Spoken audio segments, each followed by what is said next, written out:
history, politics, economics, and culture all play a significant role in the tale of how English evolved into a lingua franca, a universal language for communication between speakers of various regional tongues. This is how it took place. Colonial expansion. Asia, Africa, the Americas, and Oceania were all part of the British Empire at its height. In colonies like South Africa, Nigeria, and India, English emerged as a primary language of business,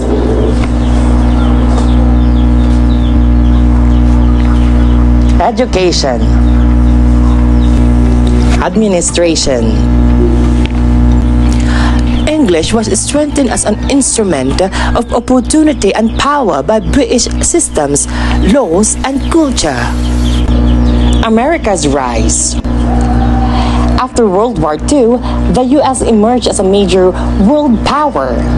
English importance was further enhanced by its rising economy, military might, and domination in fields like technology, movies, and music. English became widely used throughout Europe because through programs like the Marshall Plan, which cemented its status as the language of progress and diplomacy. Science and technology. English became the primary language for innovation, patents, and scientific research in the 20th century. You need to know English if you wanted to take part in international scientific communities or technological breakthroughs. Globalization.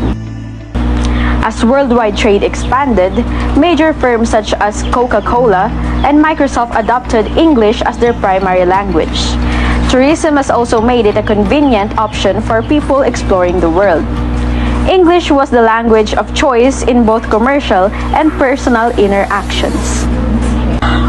Media and culture. Hollywood films.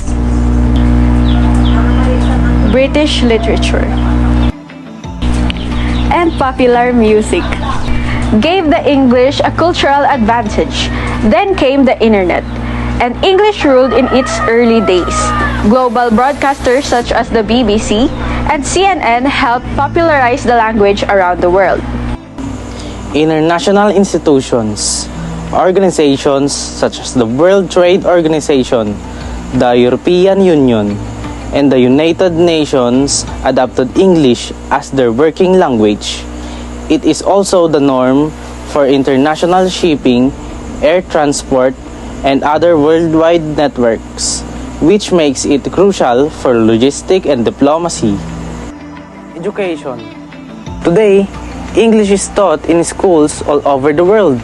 It's often seen as the language of success. Education and opportunity, driving non-native speakers to adopt it for better careers or global connections.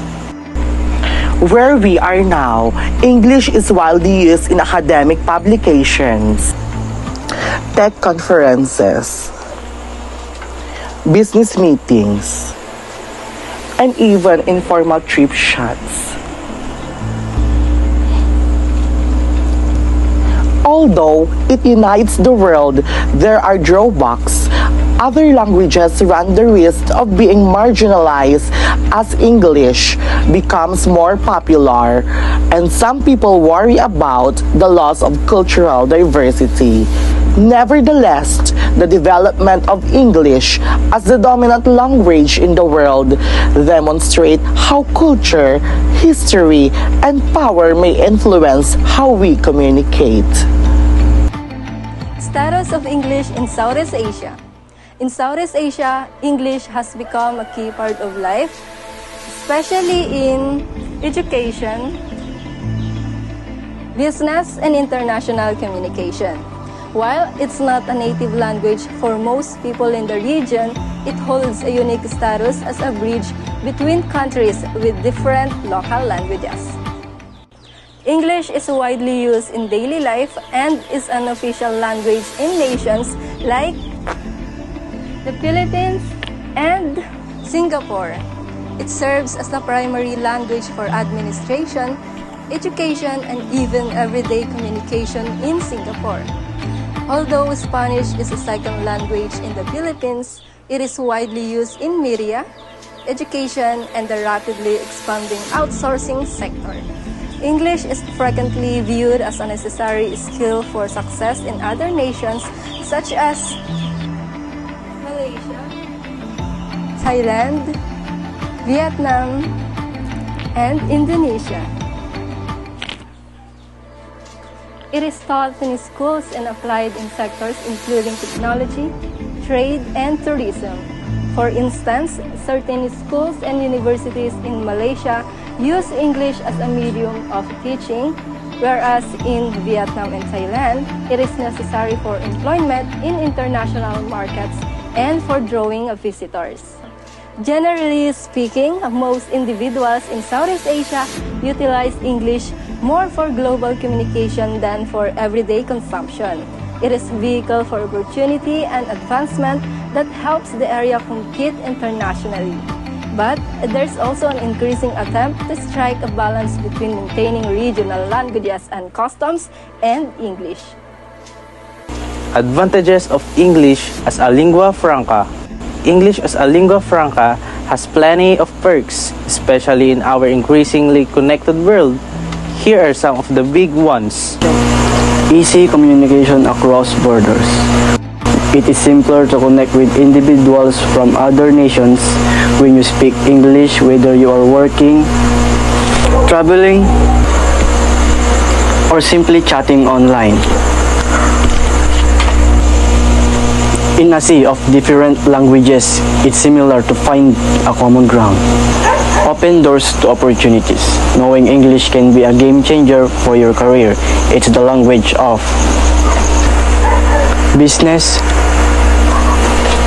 science, and technology. If you're aiming to work with international companies or study abroad, English is often the key. Access to knowledge in media. English is used in a vast majority of publications, research papers, films, and internet content. Gaining knowledge of it gives you access to a wealth of entertainment and information that may not be available in your mother tongue. Supports global collaborations. From international diplomacy to tackling climate change, English helps people work together on global issues. It's the go-to for negotiations, conferences, and shared projects. Streamlines travel and tourism. In hotels, airports, and other tourism locations, English is the standard language. Speaking and understanding English can make travel easier and more pleasurable, whether you're in Bangkok, Paris, or Tokyo. Unites people in a diverse world, whether it's for employment, school, or simply meeting with friends. English helps individuals connect and overcome cultural differences. It's a tool for improving mutual understanding. While it's not perfect, and it can sometimes overshadow local languages, English as a lingua franca makes the world feel a little smaller and more connected.